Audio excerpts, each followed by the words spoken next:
So welcome back to my channel.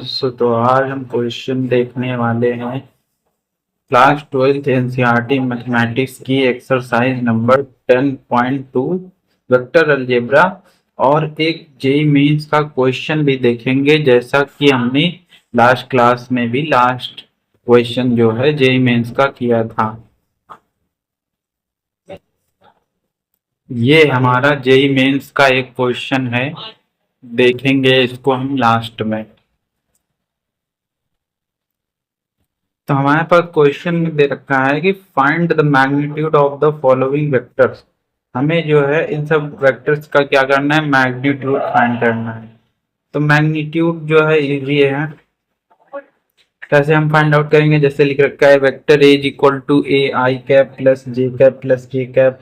तो इसका model कैसे निकालेंगे मैग्नीट्यूड, तो हम लिखेंगे mod of vector A is equal to, हम लगाएंगे अंडर रूट।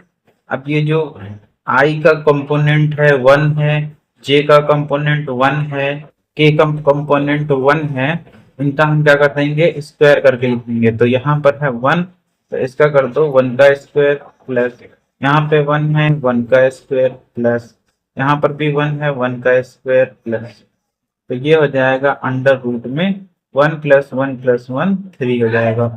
यहाँ पे मॉड बी की वैल्यू देखिए कितनी हो जाएगी, अंडर रूट टू का स्क्वायर फोर, सेवन का स्क्वायर 49 प्लस थ्री का square 9 is equal to under root of, ये कितना हो जाएगा,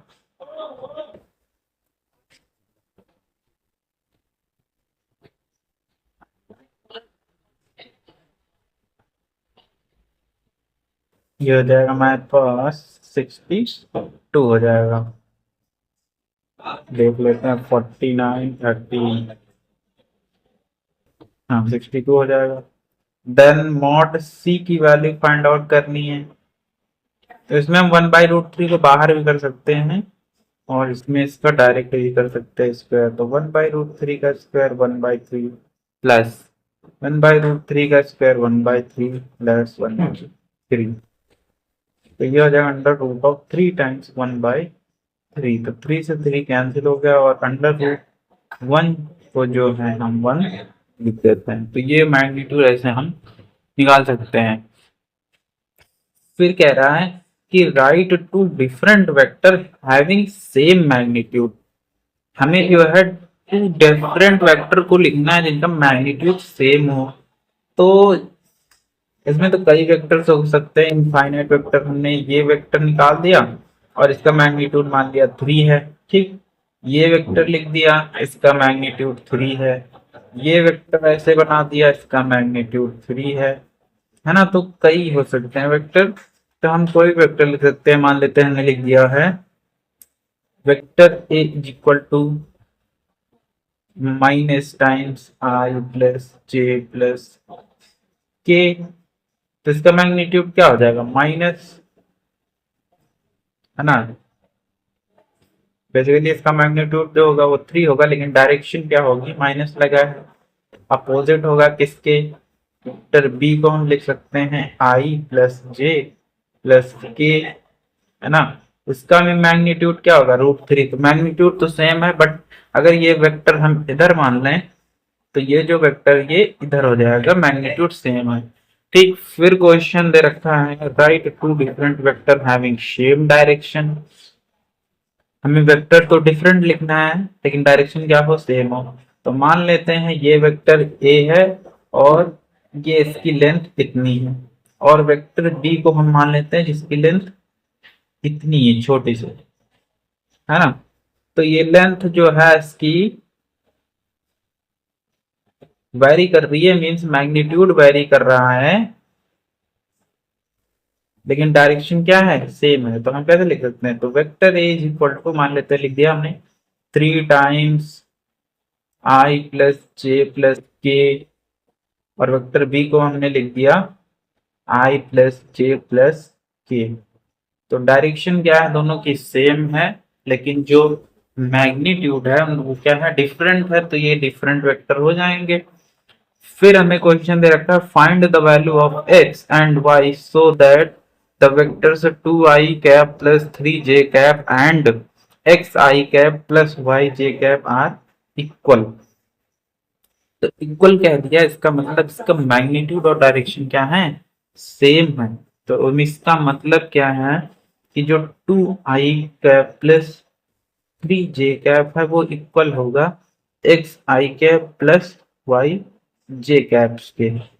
तो x की वैल्यू आ जाएगी 2 और y की वैल्यू आ जाएगी 3, है ना। तो हमें नेक्स्ट क्वेश्चन दे रखा है कि find the scalar and vector component of the vector with initial point this and terminal point this. तो हमें जो है इसमें स्केलर कंपोनेंट चाहिए और वेक्टर कंपोनेंट चाहिए। तो पहले हम वेक्टर लिख लेते हैं, मान लेते हैं दिस इज वेक्टर ए। तो वेक्टर कैसे निकालते हैं, फाइनल पॉइंट क्या है, ये है, इनिशियल पॉइंट क्या है, ये है। तो क्या करते हैं, माइनस का 5 लिखा है, इसको हम -2 से सब्ट्रैक्ट कर दें। माइनस का 5 माइनस का 2 आई कैप 7 -1, 7 -1 जे कैप। तो ये कितना आ जाएगा, -7 आई कैप प्लस 6 जे कैप। तो इसमें क्या कह रहा है, एक स्केलर कंपोनेंट। तो स्केलर कंपोनेंट क्या होंगे इसके, स्केलर कंपोनेंट हो जाएगा एक तो -7 और दूसरा 6, और वेक्टर कंपोनेंट हो जाएगा हमारे पास -7 आई कैप और 6 जे कैप। तो फिफ्थ क्वेश्चन तक हम देख चुके हैं, 6 नंबर क्वेश्चन देखते हैं। Find the sum of the vector A B C. हमें इन सबका सम चाहिए। तो यहाँ पर हम लिख सकते हैं vector A plus vector B plus vector C is equal to, direct हम ऐड कर सकते हैं या लिखते हैं आई माइनस का 2j प्लस का k plus B vector minus का 2i plus 4j cap plus 5k and vector C हमारे पास हो जाएगा, देखिए वेक्टर सी है i -6j -7k हो जाएगा। अब i का i से जोड़ देते हैं, तो ये हो गया i और ये i 2i, तो ये माइनस का 2i तो 0i, माइनस का 2j प्लस का 4j माइनस का 6 है, तो 6 + 2 8, 8 और यहाँ पर 4 कितना बचेगा, माइनस का 4j। k कितना है 1 5 6, 6 में से 7 सब्ट्रैक्ट कर दिया हमने तो हो गया माइनस का 1 k कैप। तो ये हो गया हमारा वेक्टर का सम। फिर हमें क्या कह रहा है, find the unit vector in the direction of the vector this. तो यूनिट वेक्टर कैसे निकालना है, तो वो निकाला जाता है A cap is equal to unit vector A cap से, और ये निकाला जाता है वेक्टर अपॉन, इसका हम लिख दें मैग्नीट्यूड, ठीक है। तो vector upon magnitude of the vector से हम फाइंड आउट कर सकते हैं। तो वेक्टर लिख रखा है आई प्लस जे प्लस 2k और मैग्नीट्यूड, मैग्नीट्यूड अभी निकाला है हमने √1 का स्क्वायर, 1 का स्क्वायर प्लस 2 का स्क्वायर 4, तो 4 + 2 कितना हो जाएगा 6, तो इसको हम √6 से डिवाइड कर देंगे। फिर कह रहा है कि find the unit vector in the direction of vector P Q where p and q are the points 1 2 3 and 4 5 6 respectively. हमें चाहिए यूनिट वेक्टर किसकी डायरेक्शन में, पी क्यू की डायरेक्शन में चाहिए यूनिट वेक्टर। सबसे पहले तो हमें पी क्यू वेक्टर लिखना पड़ेगा। तो पी पॉइंट ये है, क्यू पॉइंट ये है, तो P Q vector is equal to, final point ये है, इनिशियल पॉइंट ये है, तो फाइनल माइनस इनिशियल कर दो, that is O Q vector minus O P vector. O जो होता है वो ओरिजिन होता है, तो फाइनल वेक्टर है क्यू, इनिशियल वेक्टर है पी, दोनों को सब्ट्रैक्ट कर दे तो 4 - 1 3 आई कैप, 5 - 2 3 जे कैप, 6 - 3 3 के कैप, वेक्टर मिल गया, हमें क्या चाहिए यूनिट वेक्टर, तो इसके जो है मैग्नीट्यूड से क्या कर दो, डिवाइड कर दो। तो 3 का स्क्वायर 9, 3 का स्क्वायर 9, 3 का स्क्वायर 9। तो इधर 3 इंटू आई प्लस जे प्लस के डिवाइडेड बाय 3 टाइम्स 9 है ना। तो ये 9 और ये 3 कैंसिल आउट हो जाएगा, तो जब I plus J plus K four divide by 3। फिर नेक्स्ट क्वेश्चन दे रखा है हमें कि for given vector A vector B find the unit vector in the direction of vector A plus B. सबसे पहले हम A plus B find out कर लेते हैं। So vector A plus vector B क्या हो जाएगा, 2 आई कैप प्लस माइनस है तो क्या आ जाएगा, 2 2 माइनस 1 1, तो आई कैप बचेगा। माइनस का जे प्लस का जे 0 जे, 2 के माइनस का के सिंपल के बच जाएगा। और अगर हमें क्या चाहिए, मान लेते हैं इसको वेक्टर सी, तो हमें क्या चाहिए सी कैप, इधर क्या बोला है यूनिट वेक्टर, तो C cap is equal to vector C को हम वेक्टर सी के मॉड से डिवाइड कर दें। तो वेक्टर सी है आई प्लस के, क्या उसके मैग्नीट्यूड से डिवाइड कर दे तो 1 का स्क्वायर 1, 1 का स्क्वायर 1, तो 1 प्लस 1 2, तो ये हो जाएगा। फिर हमें दे रखा है कि find a vector in the direction of vector which has magnitude 8 unit. 8 unit का हमें मैग्नीट्यूड चाहिए। तो सबसे पहले क्या करें कि हम इसकी डायरेक्शन में यूनिट वेक्टर फाइंड आउट कर लें, इतना है ना, ये यूनिट वेक्टर मिल जाएगा और उसको 8 से मल्टीप्लाई कर देंगे, उसका मैग्नीट्यूड 8 हो जाएगा। तो मान लेते हैं हमारे पास vector A is equal to 5 I cap minus का जे कैप प्लस का 2 के कैप है। और हम सबसे पहले क्या करते हैं, इसका हम यूनिट वेक्टर फाइंड आउट कर ले, तो वेक्टर यूनिट वेक्टर क्या आ जाएगा 5 आई कैप माइनस का जे कैप प्लस का 2 के कैप, और इसके मैग्नीट्यूड से सब डिवाइड कर दें तो 5 का स्क्वायर 25 प्लस 1 प्लस 2 का स्क्वायर 4। तो ये हो जाएगा हमारे पास 5 आई कैप माइनस का जे कैप प्लस का 2 के कैप, ठीक है ना। तो ये हो जाएगा 30। अभी तो आ गया यूनिट वेक्टर, लेकिन हमें क्या चाहिए, इसका मैग्नीट्यूड 8 हो, तो इसको क्या करना पड़ेगा 8 से मल्टीप्लाई करना पड़ेगा। सो यहाँ से जो वेक्टर फाइनल वेक्टर होगा मीन्स जो हमें चाहिए रिक्वायर्ड, मीन्स रिक्वायर्ड वेक्टर जो होगा, required required final final vector is equal to में 8 से इसको कर देंगे मल्टीप्लाई, तो 8 इंटू 5 आई कैप माइनस का जे कैप प्लस का 2 जे कैप और नीचे है रूट 30, ये हो जाएगा। फिर क्या कह रहा है कि so that the vectors this and this are collinear. Collinear क्या होता है, कोलीनियर जो होता है जिसकी डायरेक्शन तो सेम हो या मैग्नीट्यूड डिफरेंट या सेम दोनों हो सकता है। इसकी जो कंडीशन होती है कि vector A is equal to क्या हो, लैम्डा टाइम्स वेक्टर बी हो, है ना। तो वेक्टर ए हम इसको मान लें, vector A is equal to 2 I cap minus का 3 जे कैप प्लस 4 के कैप, और वेक्टर बी सेकंड वाले को मान लेते हैं दैट इज माइनस का 4 आई कैप प्लस 6 जे कैप माइनस का 8 के कैप हो जाएगा, है ना।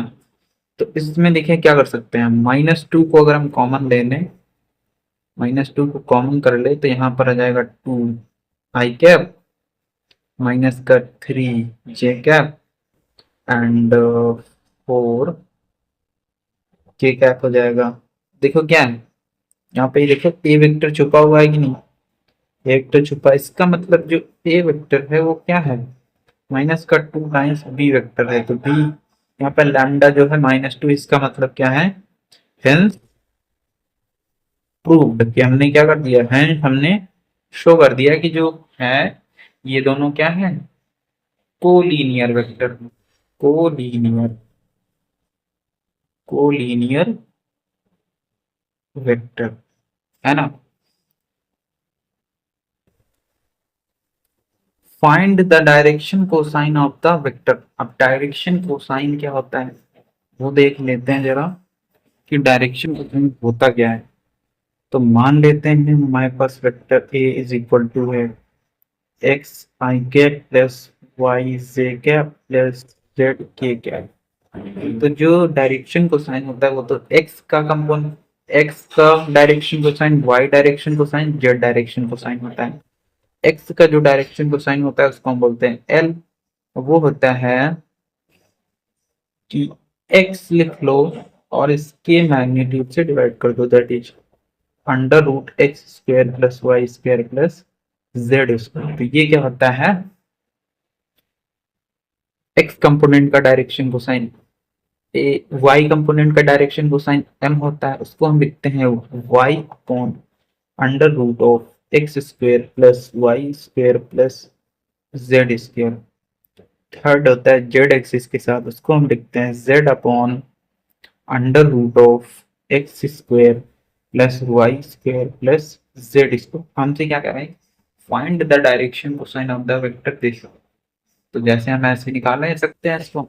सो एल बराबर is equal to 1 under root of 1, इसका हम मॉड ही तो लिखना है, लिख लेते हैं। तो दिस इज 1 + 2 का स्क्वायर 4 + 3 का square 9, that is 1 under root of 40।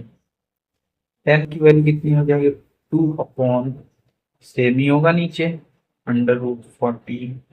N की वैल्यू हो जाएगी 3 अंडर रूट 14, है ना। तो ऐसे भी लिख सकते हैं इसको। फिर कह रहा है कि find the direction cosine of the vector joining the points A B directed from A to B. Means कि जो पॉइंट ए यहाँ पर है, पॉइंट बी यहाँ पर, तो वेक्टर यहाँ ऐसे जा रहा है ना। तो हम वेक्टर ए बी कैसे लिख सकते हैं, final point minus initial point. तो -1 -1 माइनस का 2 वाई कैप, माइनस का 2 माइनस का 2 माइनस का 4 जी कैप, 1 -3 + 3, तो कितना आ जाएगा 4। ठीक है, हमें क्या चाहिए, फाइंड द डायरेक्शन कोसाइन, हमें इसको डायरेक्शन कोसाइन चाहिए। तो यहाँ से पहले मॉड ऑफ ए बी निकाल लेते हैं। हो जाएगा अंडर रूट ऑफ 2 का स्क्वायर 4, 4 का स्क्वायर 16, 4 का स्क्वायर हो जाएगा 6 हो जाएगा ये। तो हमें क्या चाहिए, एल। वो हो जाएगा -2/6। एम हो जाएगा, यहाँ से देखिए ना, -4/6। एल की वैल्यू हो जाएगी 4/6। तो ये हमें कंप्लीट हो गया। फिर क्या कह रहा है, so that the vector I + j + k is equally incline to the axes. इसका मतलब क्या कह रहा है, ये कि जो ये एक्स एक्सिस है, ये वाई एक्सिस है और ये जेड एक्सिस है, जो एंगल बन रहा है, ये मान लेते हैं ये 3D में कोई वेक्टर है, 3D में बाहर की तरफ आ रहा है। तो ये जो एक्स के साथ एंगल बनता है अल्फा, वाई के साथ जो एंगल बनता है बीटा, और जेड एक्सिस के साथ मिलता है गामा। तो वो सब क्या है, अल्फा बीटा गामा बराबर है। ये कह रहा है कि ये सब इक्वल है। तो वो कैसे हम फाइंड आउट कर सकते हैं, वो हम फाइंड आउट कर सकते हैं कैसे, कि ये अल्फा बीटा बराबर इक्वल होंगे। कैसे होंगे इक्वल, तो इनको जो है इनके आ, ये डायरेक्शन कोसाइन जो होंगे वो इक्वल होंगे। ये एक्स का कोसाइन है, वाई का कोसाइन, जेड का कोसाइन सब इक्वल होंगे, है ना। तो जो ओ एक्स का कोसाइन होगा वो क्या होगा, ये होगा 1/√ऑफ 1 का स्क्वायर 1 का स्क्वायर 1 का स्क्वायर, कितना हो जाएगा 3 हो जाएगा। ओ वाई का कितना हो जाएगा 1/√3 हो जाएगा। ओ जेड का कितना हो जाएगा 1/√3 हो जाएगा। तो ये सब क्या है, इक्वल है। नेक्स्ट क्वेश्चन देखते हैं कि find the position vector of a point R which divide the lines joining two point P and Q whose position vector are this and this respectively in the ratio 2:1। तो पहले हमें find out करना है internally divide कर रहा है और second externally divide कर रहा है। तो यहाँ पर क्या यूज होने वाला है, हमारा सेक्शन फॉर्मूला यूज होने वाला है कि मान लेते हैं ये है पॉइंट P और ये है पॉइंट Q। यहाँ से ये OP वेक्टर है, ये OQ वेक्टर है, ठीक है ना। अगर हम ये यहाँ पे ये कह रहा है कि जो R पॉइंट है, ये R पॉइंट वो जो है 2:1 में डिवाइड कर रहा है।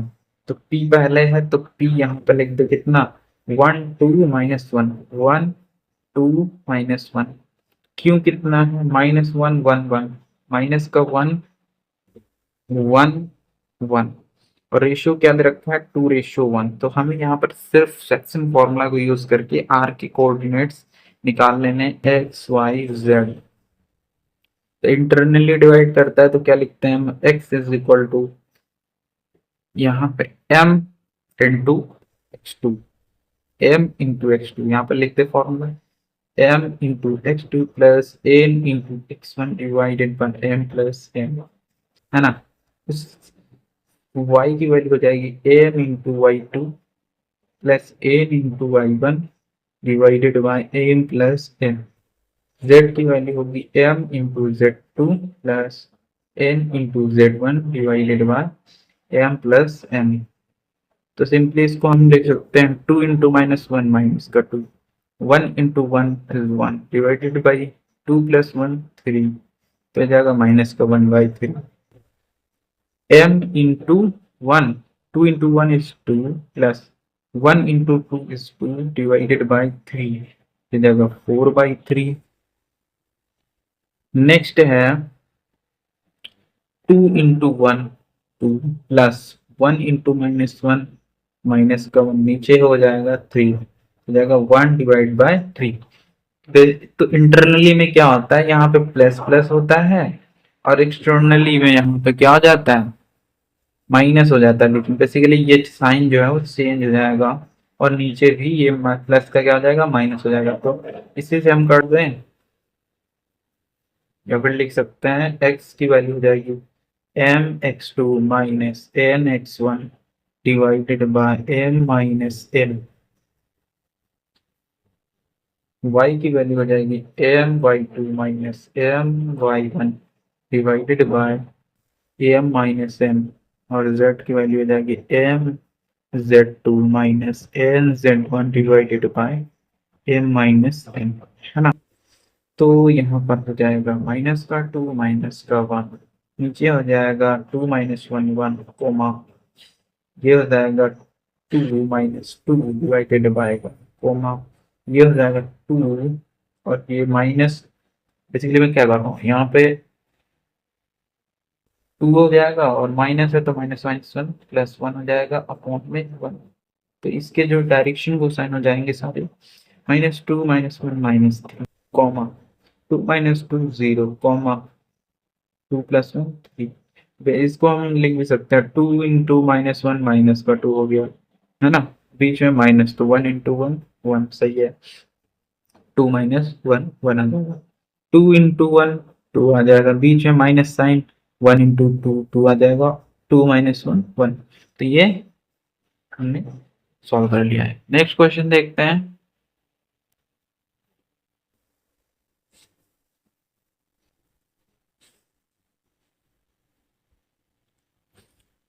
Find the position vector of the midpoint of the vector joining the point this and this। तो इसमें क्या कह रहे हैं कि मिड पॉइंट है मीन्स रेशियो क्या है इक्वल है। तो यहाँ पर हम दोनों यूज कर सकते हैं, सेक्शन फॉर्मूला भी यूज कर सकते हैं और मिड पॉइंट फॉर्मूला भी यूज कर सकते हैं। मीन रेशियो क्या है 1:1 है तो 1 + 1 क्या हो जाएगा 2 हो जाएगा। तो आर के कोऑर्डिनेट हो जाएंगे इनका बेसिकली क्या कर दो x1 + x2/2 coma y1 + y2/2 coma z1 + z2/2 2 कर दो, आ जाएगा आंसर। और हम सिंपली उसको भी यूज कर सकते हैं कि 1 into x1 x1, 1 into x2 x2, 1 plus 1 2, ऐसे भी कर सकते हैं 1 into y1 y1, 1 into y2 y2 divide by 1 plus 1, simple है। 2 प्लस 4 6 6, कितना आ जाएगा 6/2 कॉमा 1 प्लस 1, यहाँ पे 1 और 3 4/2 कॉमा 4 और यहाँ पे -2 2/2, तो ये हो जाएंगे हमारे पास 3 2 एंड 1, है ना, आर के कोऑर्डिनेट।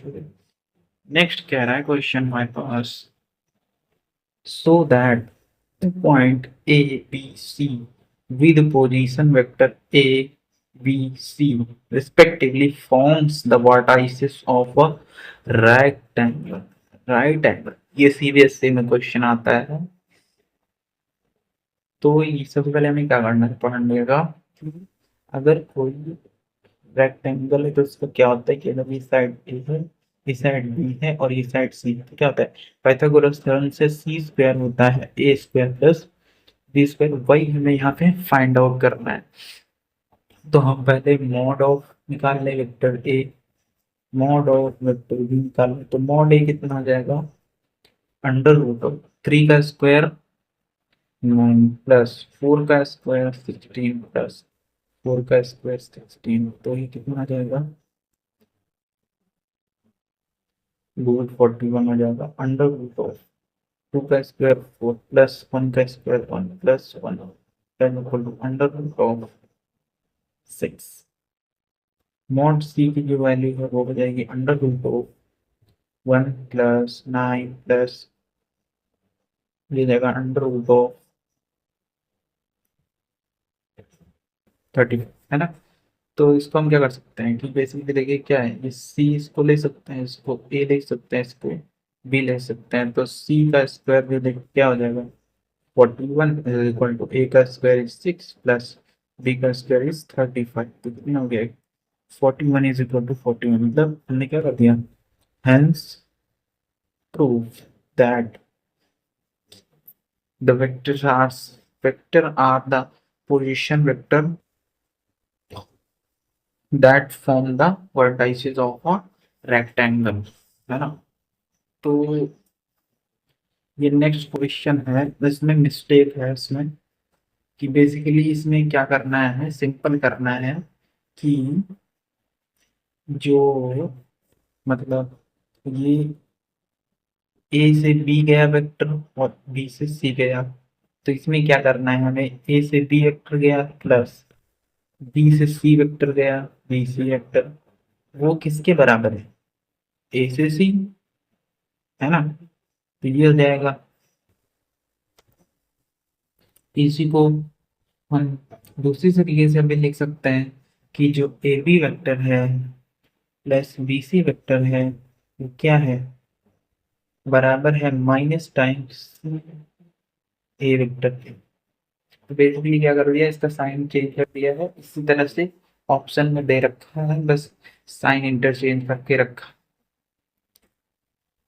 और दूसरा ऑप्शन आई थिंक ये दे रखा था ए बी वेक्टर था, और इसको अगर हम माइनस कर दें और इसको पलट दें that is C B vector, वो भी बराबर होगा ए सी वेक्टर के। तो ऐसे ही दे रखे हमें ऑप्शन, तो उसमें इसमें बस इसमें हमें ट्रायंगल लॉ से एडिशन वेक्टर लॉ लगाना है, वैसे ही करना है इनको।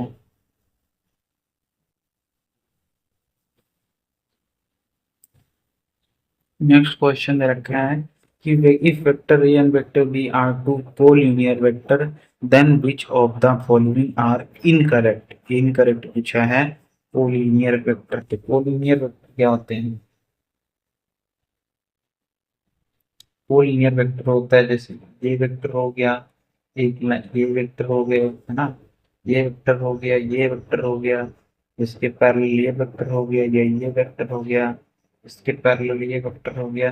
तो बेसिकली क्या होना चाहिए, ये लाइन में होना चाहिए, डायरेक्शन भी कुछ हो सकती है। तो यहाँ पे B is equal to lambda times vector है for some scalar lambda, lambda की वैल्यू कुछ भी हो सकती है, इसका मतलब ये करेक्ट है। करेक्ट, ए की वैल्यू क्या हो जाए प्लस माइनस बी,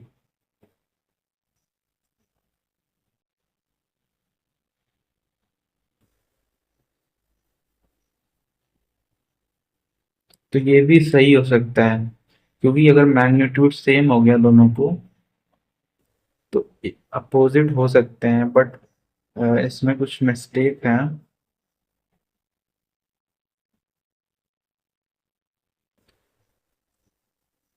इसको मैं सही मानूंगा। कह रहा है कि the respective component of vector A and vector B are not proportional.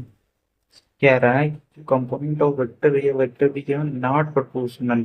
क्यों प्रोपोर्शनल? तो यहीं से आ गया कि जो है बी जो है लैम्डा टाइम्स होना चाहिए। तो ये तो क्या है, रॉन्ग है। कह रहा है both vector A and vector B have same direction but different magnitude. ये भी हो सकता है कि both vector A and B have same direction, लेकिन सेम डायरेक्शन डिफरेंट भी हो सकता है। डिफरेंट डायरेक्शन भी हो सकता है, मतलब ये इसमें जो है ये सेम वर्ड के चलते इसको ऑप्शन को हमें कट करना पड़ेगा, क्योंकि डायरेक्शन डिफरेंट भी हो सकती है, डिफरेंट मैग्नीट्यूड भी हो सकता है ना। अब लास्ट में हम देख लेते हैं जेई मेंस का क्वेश्चन। की कह रहा है कि let alpha is equal to 3 i cap plus J cap and beta vector is equal to 2 i cap minus J cap plus 3 k cap if vector beta is equal to beta 1 vector minus beta 2 vector where beta 1 is parallel to alpha vector and beta 2 vector is perpendicular to alpha vector, then b1 cross b2 is equal to। कुछ नहीं समझ में आया, देखते हैं इसको। तो क्या कह रहा है यहाँ से देखो, beta one is parallel to alpha and beta two is perpendicular to alpha. मतलब क्या कह रहा है कि अगर ये अल्फा वेक्टर है ना, तो बीटा वन जो है पैरेलल है, बीटा वन जो है पैरेलल है अल्फा के, पैरेलल कर दिया हमने। Beta two is perpendicular to alpha, perpendicular कर दिया बीटा टू, है ना। और यहाँ से देखो क्या कह रहे हैं कि बीटा जो है वो beta one minus beta two, इसको क्या लिख सकते हैं हम, इसको हम लिख सकते हैं beta plus beta two vector is equal to beta one vector, है ना। मीन्स कि बीटा टू वेक्टर में बीटा ऐड कर दो तो क्या मिल जाएगा, बीटा वन वेक्टर मिल जाएगा, ये कह रहा है हमें। तो इसको देखते हैं कैसे करेंगे। तो सिंस क्या कंडीशन थी कि अल्फा बी वन जो है क्या पैरेलल है, तो यहाँ से हम देख सकते हैं कि जो बीटा वन वेक्टर है वो लैम्डा टाइम्स अल्फा वेक्टर है। कंडीशन वन ये हो गई, है ना। दूसरा क्या कर सकते हैं हम कि जो अल्फा वेक्टर है वो बीटा टू वेक्टर के परपेंडिकुलर है ना। जो अल्फा वेक्टर है जो बीटा टू वेक्टर के परपेंडिकुलर है, तो अगर परपेंडिकुलर है तो beta two vector dot alpha vector क्या होगा, जीरो होगा, क्योंकि कोस 90 जीरो होता है, क्योंकि डॉट प्रोडक्ट में कोस आता है, तो ये जीरो हो जाएगा। तो ये कंडीशन है, ठीक। अच्छा, फिर इसको हम देखते हैं। So beta vector is equal to, यहाँ से लिखते हैं beta plus beta two vector is equal to beta one vector. अब क्या है, यहाँ से ये कंडीशन यूज कर सकते हैं कि डॉट प्रोडक्ट कर दे अल्फा से। So beta dot alpha plus beta two vector dot alpha vector is equal to beta one vector dot alpha vector, ठीक है ना। ये क्या हो गया, जीरो हो गया। बीटा डॉट अल्फा चाहिए, यहाँ से मिल जाएगा। बी वन डॉट अल्फा चाहिए हमें, तो बी वन की वैल्यू है लैम्डा टाइम्स अल्फा, तो beta dot alpha vector is equal lambda times alpha vector dot alpha vector. तो बीटा डॉट अल्फा यहाँ से आ जाएगा और अल्फा डॉट अल्फा यहाँ से आ जाएगा। तो थ्री को टू से किया सिक्स, प्लस यहाँ पे निकाल लेते हैं beta vector dot alpha vector. Three two just six, J का component one into minus one कितना हो जाएगा, फाइव। तो ये हो गया हमारे पास six, six minus one is equal to lambda into six minus one, five हो जाएगा, बराबर लैम्डा इंटू अल्फा को ये करना है अल्फा डॉट अल्फा, तो 3 का square 9 plus 1 5 divided by 10 is equal to lambda. 5 to the 10, तो लैम्डा की वैल्यू जो होगी हाफ आ गई है। तो लैम्डा हाफ आ चुका है हमारे पास। यहाँ से बीटा वन वेक्टर जो है हाफ टाइम्स अल्फा वेक्टर हो जाएगा। ठीक है, तो इस बीटा वन वेक्टर आ चुका है, बीटा टू हमें चाहिए। बीटा पता है, बीटा वन भी पता है, बीटा टू यहाँ से आ जाएगा, दोनों वेक्टर हमें मिल गए। तो beta vector plus beta two vector is equal to beta one vector. हमें क्या चाहिए? Beta two. So beta two vector is equal to beta one vector minus beta vector, है ना। सो बीटा वन वेक्टर क्या है? Alpha vector by two minus beta vector ये है 2 i cap minus J cap plus 3 k cap. अब अगर हमें ठीक है, अल्फा वेक्टर है 3 i कैप प्लस का J cap by two minus का 2 i कैप प्लस का जे कैप माइनस का 3 k कैप हो जाएगा। इसे 3/2 minus 2 i cap plus 1/2 plus का 1 J cap and minus 3 k cap हो जाएगा। तो यहाँ से लगा 3 माइनस 4 माइनस का 1/2 i cap 1+1/2 is 3/2 j cap minus का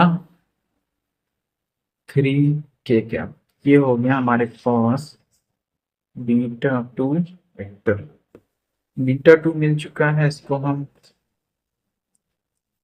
थोड़ा रीअरेंज कर देते हैं। तो 2 यहाँ कर दिया और इसको 6 कर दिया, है ना।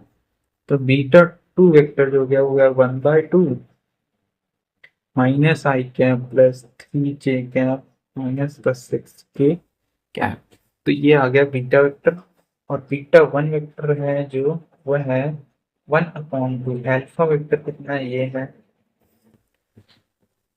अल्फा वेक्टर है ना ये, that is 3 i cap plus j cap. ये आ गया beta one.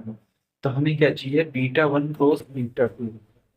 So beta one cross beta two is equal to 1/2 3 i cap plus j cap cross 1/2 minus i cap plus 3 j cap minus 6 k cap. ये हो गया। सो यहाँ से इसको common कर लें तो 1/4 3 i कैप कॉमन नहीं, बेसिकली मल्टीप्लाई किया 2 2 4 3 i cap plus j cap cross minus I plus 3 vector j minus 6 vector k। तो ये किया हमने, इसका क्रॉस कर लेते हैं तो i j k, है ना। 3 1 0 -1 3 माइनस, इसका क्रॉस प्रोडक्ट क्या होगा? i टाइम्स 1 इंटू -6 और ये तो 0 हो गया, माइनस का j इंटू 3 इंटू -6 माइनस का 13 और वो 0 हो जाएगा, प्लस का k इंटू में 3 इंटू 9 प्लस का 1, है ना। तो जगह माइनस का 6 i कैप प्लस का 18 j cap plus 9 plus 1 10 k cap हो जाएगा। तो ये हो गया 1/4 माइनस 6 i कैप प्लस का 18 j कैप और प्लस का 10 k कैप। तो यहाँ पे देखिए कुछ दे रखा है सब, यहाँ पे 1/2 है, तो 2 से डिवाइड मार दें तो 2 यहाँ आ जाएगा। ये जगह माइनस का 3 i कैप प्लस का 9 j कैप प्लस का 5 k कैप। तो 1/2 दिस -3 प्लस का 9 प्लस का 5 j। तो हमारा सी ऑप्शन करेक्ट हो जाएगा। सो होपफुली वीडियो में क्वेश्चन समझ आया होगा। चैनल को शेयर करें, लाइक करें, वीडियो को सब्सक्राइब करें। तब तक के लिए मिलते हैं नेक्स्ट वीडियो में। Bye friends.